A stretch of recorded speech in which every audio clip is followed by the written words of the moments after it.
Boa tarde, queridos irmãos. Sejamos todos sempre bem-vindos à nossa casa, que é esta casa de prece, essa casa de oração, também de um convívio social muito importante, os dias em que nós passamos por tantas tribulações, não é? E hoje somos convidados a refletirmos sobre mais um capítulo do Evangelho. O Evangelho segundo o Espiritismo, que possui 28 capítulos, nos traz as diretrizes seguras para que a gente possa conduzir, para que a gente possa pautar a nossa existência. Não são situações fáceis que se apresentam no nosso dia a dia, mas se nós estamos aqui neste momento e se nós temos a possibilidade de passar por situações as mais diversas, é porque nós temos lá no fundo as possibilidades de superá-las, né? E hoje, então, como nosso irmão nos fala, o capítulo é o 5º do Evangelho e nos traz esta reflexão mais específica nas causas atuais das aflições. Mas para que nós possamos embasar a nossa reflexão nessa tarde, buscamos lá no Livro dos Espíritos, na parte introdutória, mas que a gente também encontra na pergunta de número 13, a questão que envolve Deus. O que é Deus? Quais são os seus atributos? Os benfeitores amigos nos dizem que Deus é eterno, que Deus é imutável, é imaterial, é único, é onipotente, soberanamente bom e justo. Se Deus é soberanamente bom e justo, ele não é mau. Ele tampouco é injusto. Tampouco vem dele coisas ruins. Provém de Deus somente as coisas boas. Tudo que vem de Deus é bom. Tudo que vem de Deus é bom. Assim como a escuridão está na ausência da luz, o mal está na ausência do bem. Todas as vezes que nós abrimos espaço para o mal, não é? Nós estamos nos afastando do bem. Ou, invertendo, todas as vezes que nós nos afastamos do bem, nós estamos abrindo espaço para o mal nos visitar. Portanto, todas as consequências que nós passamos, que nós recebemos, possuem uma causa justa. Injustos, muitas vezes, somos nós, enquanto humanidades, em nossas atitudes, em nossas formas de agir, em nossos preceitos, mas nos dizem, nos explicam os amigos benfeitores que existem duas espécies de males. Aqueles males físicos que nós tanto observamos nos dias de hoje, que são provenientes das dificuldades naturais, dos flagelos, daquelas questões que envolvem a fome, que envolvem a agressividade, que envolvem as dificuldades físicas que nós estamos vendo aí de uma forma tão quantitativa, não é? Mas existe também um outro tipo de mal, que é o mal moral. E a partir do momento em que nós adquirimos a nossa consciência, a partir desse momento nós nos tornamos responsáveis pelos nossos atos. Sejam eles bons ou ruins, aquilo que nós causamos é responsabilidade nossa, mas também aquilo que nós deixamos de fazer em muitas vezes. Nós aspiramos o bem, nós aspiramos estar contido em um meio onde haja o amor, a fraternidade, a união, a esperança, mas tudo isso também está esperando de nós a nossa parte. Está esperando que nós possamos dar o nosso tributo para que possa de fato ser implantada a paz que tanto nós almejamos. Então, nós somos os responsáveis por aquilo que nós realizamos.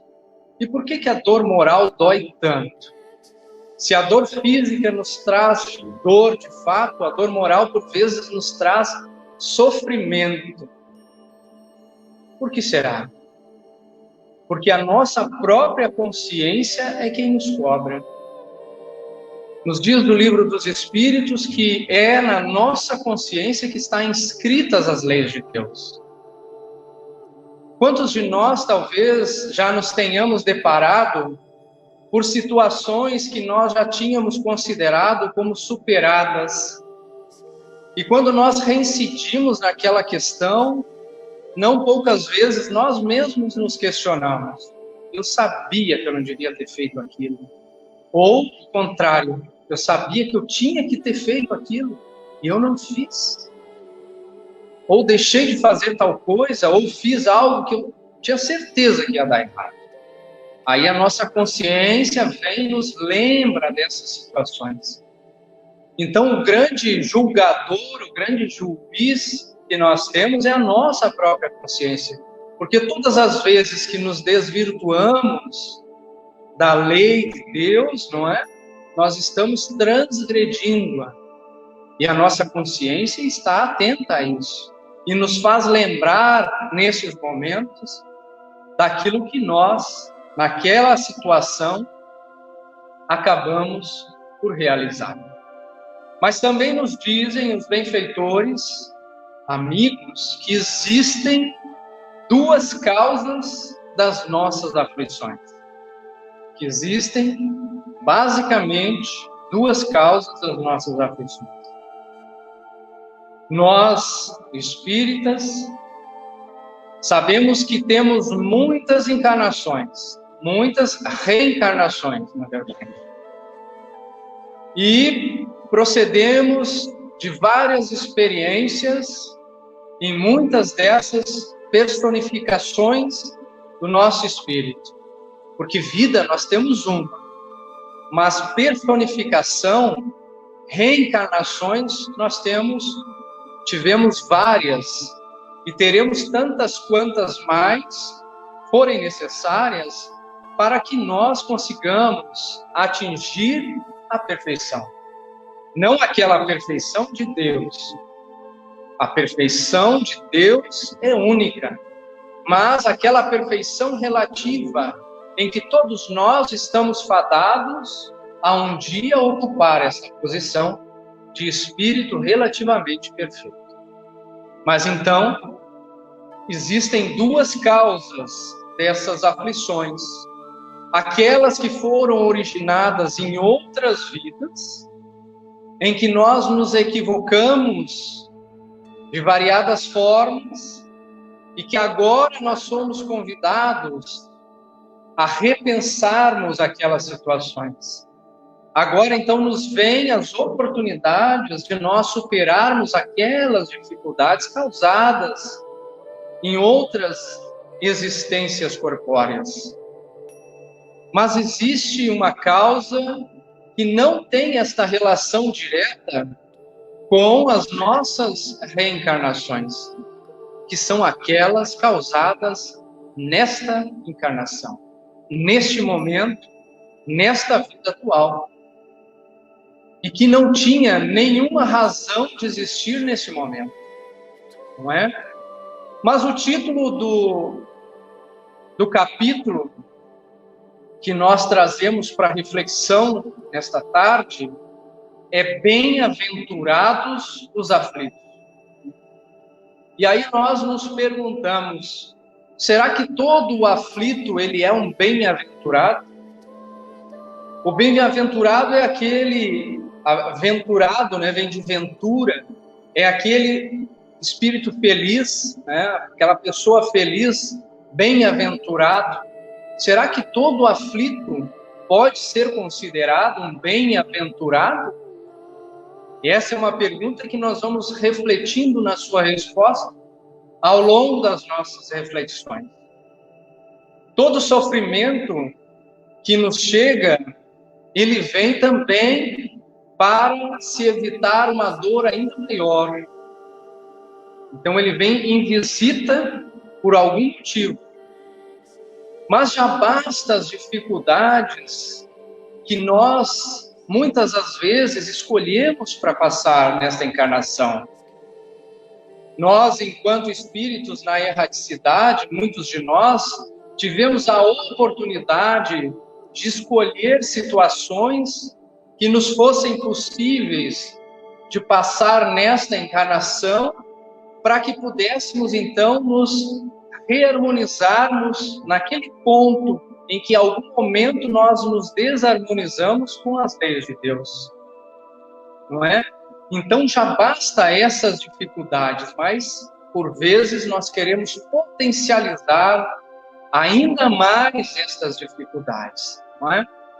Bem-aventurado é aquele que se utiliza do sofrimento como um instrumento útil à sua perfeição.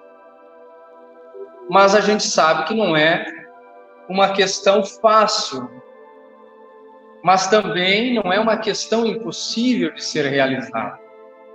Por isso a importância do estudo, e também por isso Jesus nos convida a orar e vigiar.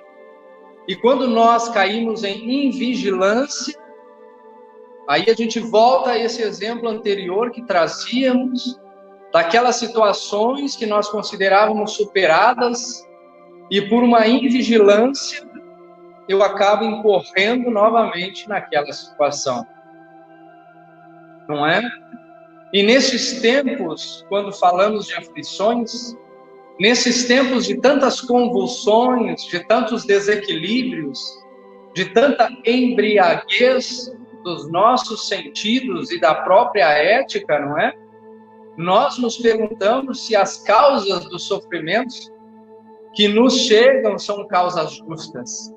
E como vimos, como refletimos, observamos que a causa, ela é justa, não é?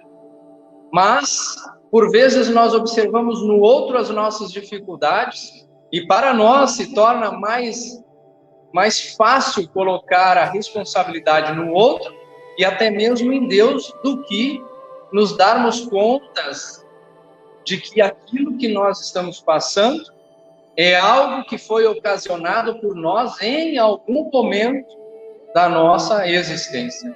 Quando nós buscamos no dicionário a definição da palavra aflição, nós vamos encontrar vários adjetivos, várias palavras que tentam elucidar isso, né? É aquela pessoa tormentosa, né? Quando está em aflição, é a tristeza pungente, é um grande sofrimento, é a agonia, é a angústia que nos passa.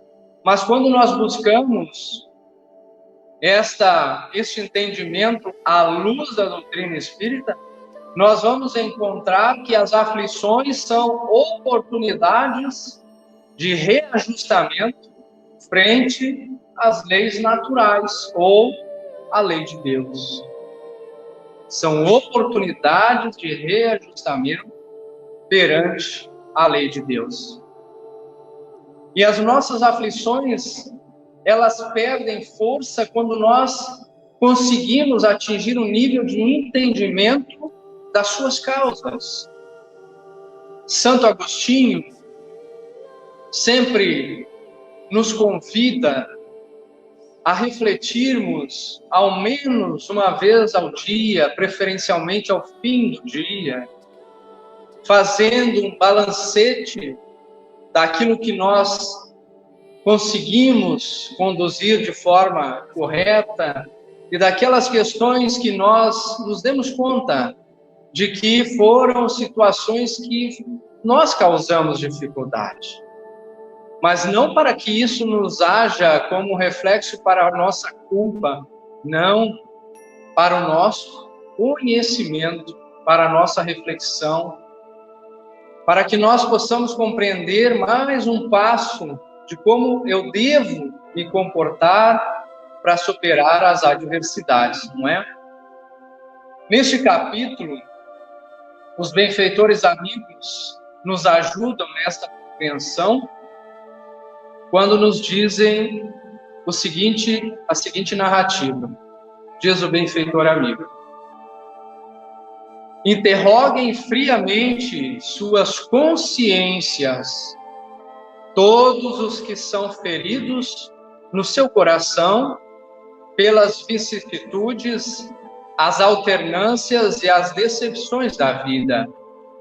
Remontem passo a passo a origem dos males que os torturam e verifiquem se as mais das vezes não poderão dizer: se eu houvesse feito isso, ou deixado de fazer tal coisa, não estaria em semelhante condição. Então, já é um grande passo quando nós nos apercebemos, porque alguns de nós, enquanto sociedade, se encontra tão fascinado por determinadas situações que não consegue observar que a causa de determinadas dificuldades, seja para ele ou seja para aqueles que ele está no seu entorno, muitas vezes é a própria criatura que está causando.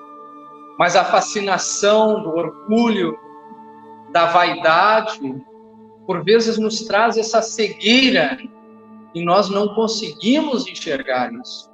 Como nos diz o Evangelho, nós conseguimos ver um cisquinho bem pequenininho no olho do nosso companheiro de estrada, mas não conseguimos observar no nosso próprio olho um baita de um graveto, uma trave, como diz o Evangelho. Por isso a importância da autorreflexão, da autoanálise, da sua própria compreensão. Quando nós buscamos também em o livro Céu e Inferno, que é uma das 5 obras básicas da codificação espírita, lá naquela parte onde vai nos falar do Código Penal da Vida Futura, lá no item 31, os benfeitores amigos nos falam que é na vida corpórea que o espírito repara o mal praticado em existências anteriores, pondo em prática resoluções tomadas na vida espiritual. Então, enquanto nós, na espiritualidade, na erraticidade, nos apercebemos de várias situações, nos empenhamos em compreender aqueles fatos e, como dizíamos, quando nos é possível, nós participamos das escolhas, das situações que nós deveremos passar aqui na Terra. E com isso, na intenção de superar aquilo que para nós, naquele momento, já está claro que precisa ser superado. Não é? Então, nós escolhemos determinadas provas, temos também algumas expiações a passar, porque ainda neste mundo, embora nós já estamos adentrando num mundo novo, num mundo de regeneração, ainda temos muitas provas, ainda temos muitas expiações, para que possamos, então, estarmos habilitados a permanecermos neste novo mundo que está chegando. Mas a lei de Deus não é a lei de Talião. A lei de Talião é aquela que nos diz olho por olho e dente por dente. Se me cortaram o dedo, a lei de Talião me dá o direito de ir lá e cortar o dedo dele também, pagar a mesma coisa. Mas a lei de Deus não é assim. A lei de Deus é lei de amor. Na matemática divina, nem sempre 2 mais 2 é 4. No Chico nos diz que aquilo que nós contraímos por atacado, todas aquelas dificuldades que nós contraímos por atacado, Deus nos permite pagar em suaves prestações ao longo das nossas existências. Porque certa feita Jesus já nos disse que o Pai não quer que nenhum de seus filhos se perca. Portanto, nós teremos todas as oportunidades possíveis para que nos reajustemos a esta lei amorosa. Para que nos reajustemos a esta lei amorosa. E, em alguns casos, estas oportunidades estão contidas lá dentro do nosso próprio lar. Seja para nós conduzirmos, ou alguém que está lá nos ajudando a superar as nossas dificuldades. Às vezes é um filho, às vezes é um pai, às vezes é uma mãe, às vezes é uma avó, às vezes é um vizinho, às vezes é um irmão, seja ele aquele que precisa de ajuda, ou seja ele aquele que veio para nos ajudar. Não é? Às vezes nós percebemos frases que nossos filhos nos dizem de modo inesperado, que a gente se pergunta, né, da onde que ele tirou isso? Não é? Ou às vezes nos traz uma mensagem de consolo, às vezes nos fala algo que nos toca lá no coração, não é? Estamos passando por alguma dificuldade, ele vem, e às vezes inclusive não fala nada, mas nos transmite algo renovador, não é? Às vezes é a avó, aquela doce vó, que está lá sempre disponível para dar um bom conselho. Às vezes é uma vizinha que está ali do lado, não é? Que convida, às vezes dá um bolinho, convida para tomar um chá, né? A nossa mãe que vela noite adentro. Enfim, são muitos os papéis em nossas vidas em que nós temos este amparo. Às vezes nós somos um instrumento que Deus pode se utilizar e se utiliza para ajudar ao outro. Então, que nós sejamos bons instrumentos para auxiliar o outro, não é? Às vezes eu não tenho toda aquela capacidade que um irmão possui, mas quem de nós não tem um ouvido que possa emprestar, né? Não tem um ombro que possa emprestar, não tem uma palavra que possa emitir de conselho, de aconselhamento, de consolo, e às vezes só escutar, às vezes a pessoa só precisa que lhe escute, não é? Quando nós adentramos nos temas das depressões, às vezes as pessoas só precisam conversar. Só que aqueles que estão do lado, não é a pessoa naquele momento mais indicada para ouvir. Então ela precisa de alguém que lhe escute. E ali também os benfeitores amigos se utilizam daquela oportunidade também para auxiliar. Não é? É como aqui neste momento. Nós não temos mais o passe dentro da sala. Mas será que nós não estamos amparados neste momento? Será que os espíritos se limitam a um ambiente específico? Será que tem impedimento físico para a espiritualidade? Não. Mas a maior parte depende de nós, de estarmos receptivos a receber essas influenciações positivas, especialmente durante a prece, não é? Então nós sabemos que existe neste mundo o que nós chamamos de lei de causa e efeito.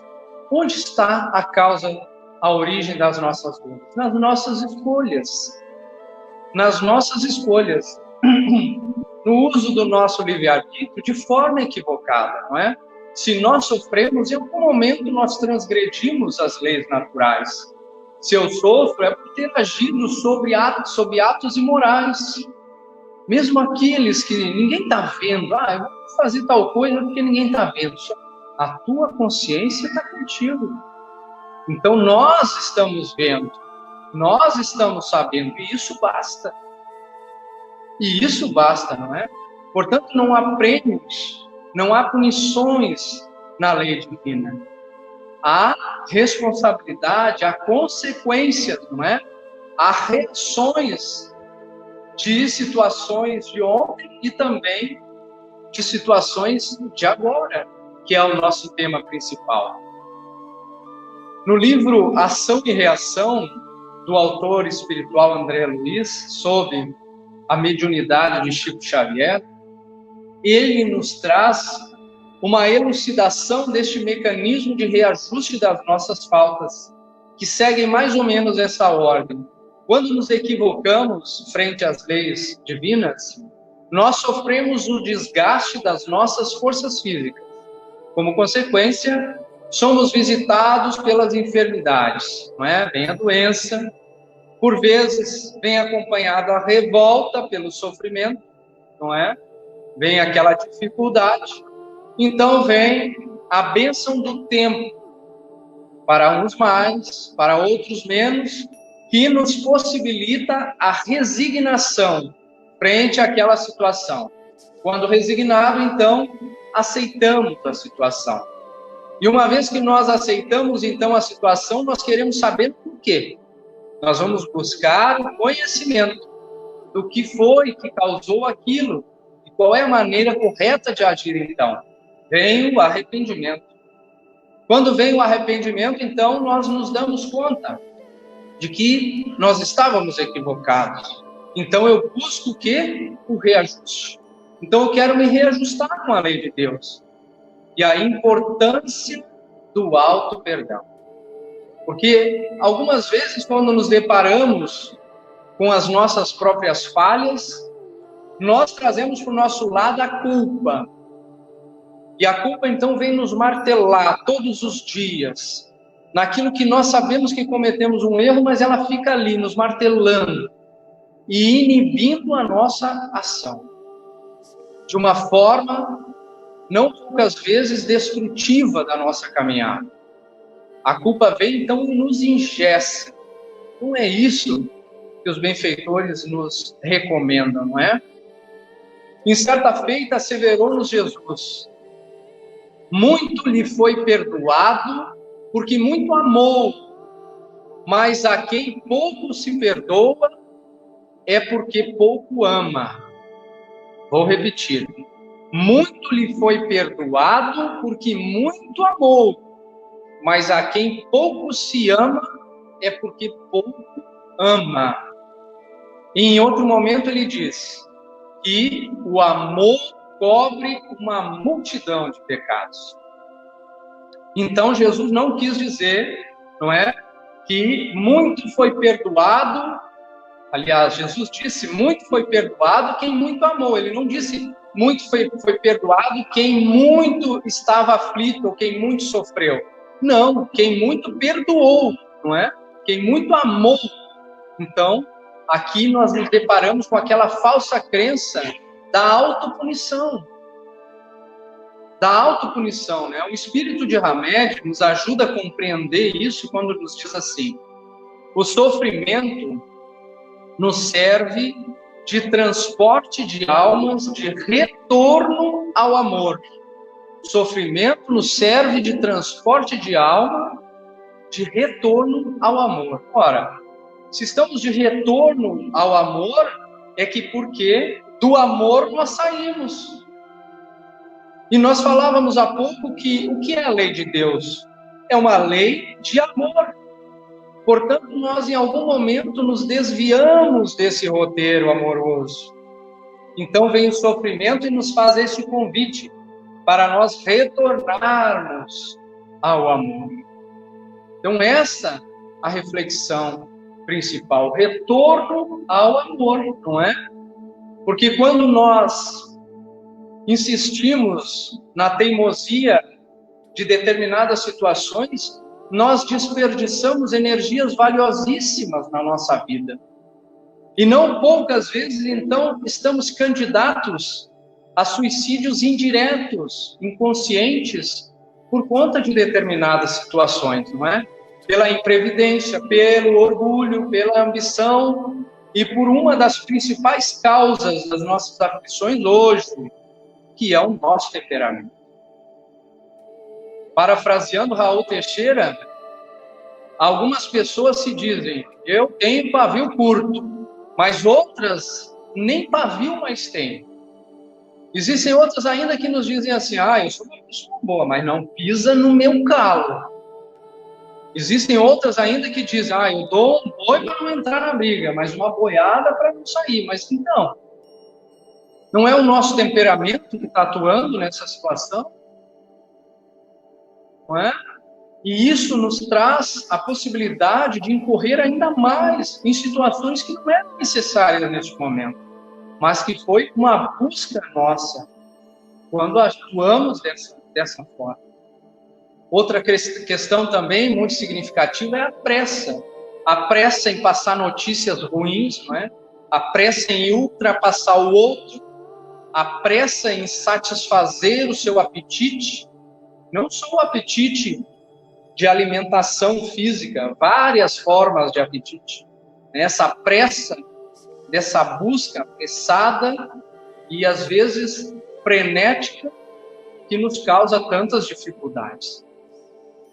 E quando nos deparamos com um erro, se nós não temos o hábito do estudo, da oração, da vigilância, como nos fala Jesus, não é? Nós nos deparamos com uma ausência de esperança. Ausência de esperança. E quando olhamos a humanidade, observamos a ausência da crença na imortalidade da alma. Porque se nós temos a convicção de que a nossa vida não encerra com a morte do corpo físico, que nós estaremos muito mais vivos além do corpo físico, nós saberemos que continuamos com a nossa consciência e nos aperceberemos que precisamos não só não fazer o mal, mas fazer o bem. Agir dentro dos preceitos que o Cristo, Ele próprio, podendo mandar os seus benfeitores, Ele próprio, eu vou lá na terra, eu vou levar o exemplo de como devemos nos comportar. Então, Ele nos trouxe pessoalmente a sua mensagem de amor. A sua mensagem de amor para todos nós, não é? Nos dando a certeza, então, da vida futura, daquela felicidade que aqui nós não alcançaremos, aquela felicidade plena, embora aqui possamos ter uma felicidade relativa, mas no futuro, nos dando esse deslumbramento de no futuro alcançaremos esta felicidade tão aumentada, não é? E frente a essas alucinações que nós vemos da angústia, do desespero, da inconformação, não poucas vezes está relacionado à indisciplina, né? Então vem o desespero, que é essa sobretaxa de sofrimento. No Evangelho segundo o Espiritismo, nós temos um item que fala do homem de bem. É bem-aventurado aquele que traz o entendimento diante da vida. Este é o bem-aventurado, que tem fé em Deus, que tem fé em sua bondade, que tem fé em sua justiça, porque nós não estamos aqui aleatoriamente sob o encargo do acaso, não. Nós estamos aqui com um propósito, todos nós trazemos os nossos propósitos, né? A nossa busca. Para uns pode parecer algo muito grande, para outros pode parecer algo pequeno, mas para nós, cada um de nós, aquilo que nós superarmos já é algo grandioso, porque é daquilo que nós precisamos nos superar, né? Estudarmos as nossas imperfeições e trabalhar para acessá-la, não é? Porque quando a gente machuca um dedo, por exemplo, espeta um caquinho de vidro no nosso dedo, às vezes nós não enxergamos o caquinho de vidro, né?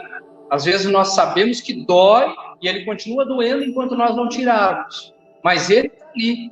Nós estamos vislumbrados e não enxergamos ele. Então, enquanto nós não tirarmos a causa do nosso sofrimento, a dor ainda vai continuar ali, fazendo parte da nossa caminhada. Por isso, queridos amigos, a importância da nossa resignação. Não daquilo de aceitar por aceitar, mas o que nos diz a doutrina dos Espíritos. Busca a compreensão, a racionalidade, a compreensão daquilo, não aceita por aceitar. Entenda o porquê, né? E seja resignado. Persista no bem. Não desanime, não haja com a autopunição, porque se hoje trazemos aflições, e são dias difíceis os dias de hoje, mas amanhã nós teremos o nosso lenitivo, o nosso consolo. E como fazer? Através do nosso trabalho, mesmo que seja um trabalho de formiguinha, mesmo que seja um trabalho que aparentemente seja pequeno, se todos nós unirmos as nossas forças, trabalhando pelo bem, pela nossa melhora íntima, nós estamos ajudando a transformar a sociedade, não é? A transformar o modo de ver. Quem sabe alguém olha para essa atitude nossa e talvez pense assim, que possa também fazer igual, não é? E assim nós estaremos influenciando positivamente outras pessoas. O verdadeiro vencedor não é aquele que vence ao outro, como a gente vê hoje na Copa, em outras disputas, né? Para que um ganhe, o outro tem que perder. Não. O verdadeiro vencedor é aquele que consegue vencer as suas próprias imperfeições, as suas próprias dificuldades. Esse é o grande vencedor, não é? Mesmo que as suas dificuldades, aparentemente, para os outros, sejam pequenas, mas é só nós que sabemos o que grandes são as nossas dificuldades, mesmo que aparentemente sejam pequenas, não é? Então é importante nós refletirmos sobre essas questões e que depende exclusivamente de nós, não é? Para nós nos reharmonizarmos com a lei de amor, com a lei de Deus, não é? Deus jamais nos criou para o sofrimento, jamais. Deus nos criou para sermos felizes, para sermos um dia perfeito. As dificuldades que enfrentamos, então, são decorrentes de situações, ora causadas por nós mesmos em determinado momento. Estarmos confiantes em Deus, termos a certeza de que Jesus vai à frente desta grande navegação, que está à frente conduzindo o nosso barco da nossa vida. Que poderemos olhar o noticiário, olharmos as ruas, os jornais, as notícias e vermos situações das mais adversas. Às vezes nós escutamos, o Brasil não tem jeito. Às vezes nós escutamos, aqui não tem mais jeito, tem que começar de novo. Mas será que estamos, então, aleatoriamente jogados neste mundo?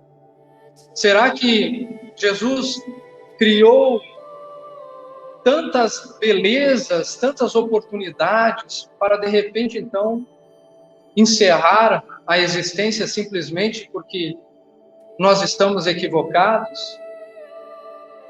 Todos nós alcançaremos as oportunidades e um dia sim nós poderemos e faremos parte de um mundo regenerado. Com Deus sempre venceremos. Os benfeitores ainda nos concluem essas reflexões nos dizendo para sermos obedientes, usarmos a nossa racionalidade, a nossa humildade e também a resignação, aceitando pelo coração. E concluindo, então, as reflexões desta tarde, fiquemos com a palavra do Mestre Jesus quando diz: no mundo tereis tribulações, mas tendes coragem, eu venci o mundo. Muito obrigado. Tenhamos uma boa tarde.